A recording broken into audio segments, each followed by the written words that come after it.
Assalamualaikum warahmatullahi wabarakatuh. Selamat pagi dan salam sejahtera untuk kita semua.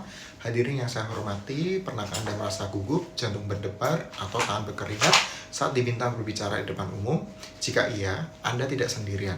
Sebuah penelitian menunjukkan bahwa sekitar 75% populasi mengalami rasa takut berbicara di depan umum atau yang dikenal sebagai speech anxiety. Padahal, kemampuan berbicara di depan umum merupakan salah satu keterampilan paling penting di era digital seperti sekarang, baik saat presentasi, kuliah, wawancara kerja, maupun saat memimpin rapat daring. Hari ini kita akan membahas bagaimana menjadi pembicara yang inspiratif di era digital, pembicara yang bukan hanya pandai berbicara, tapi juga mampu menginspirasi dan memengaruhi audiens dengan percaya diri, baik secara langsung maupun melalui media digital.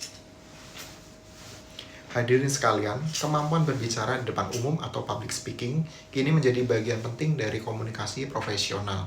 Dalam konteks digital, seorang pembicara tidak hanya berhadapan dengan audiens di ruangan, tetapi juga layar lewat webinar, Zoom meeting, atau konten media sosial.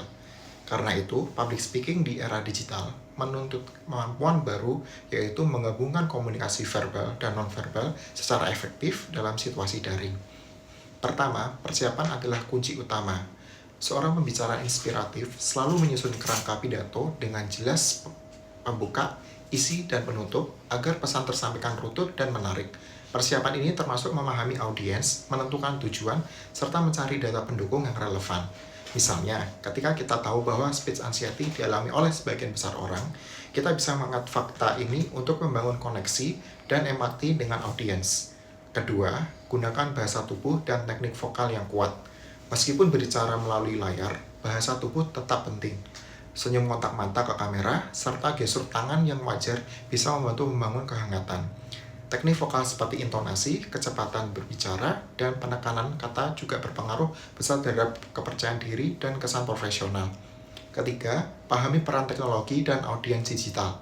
Seorang pembicara inspiratif tidak boleh gegap teknologi. Ia harus memahami platform digital yang digunakan seperti Zoom, Google Meet, atau YouTube Live. Setiap media memiliki karakteristik audiens yang berbeda.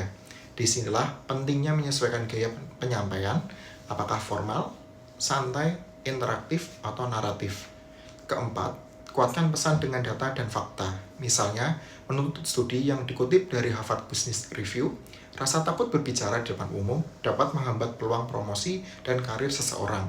Sementara, penelitian lain menunjukkan bahwa kemampuan komunikasi yang baik dapat meningkatkan reputasi profesional dan kepercayaan diri di tempat kerja. Fakta-fakta seperti ini tidak hanya memperkaya isi pidato, tetapi juga menambah kredibilitas pembicara.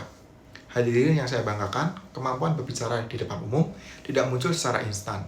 Dibutuhkan latihan pengalaman dan kemauan untuk terus belajar.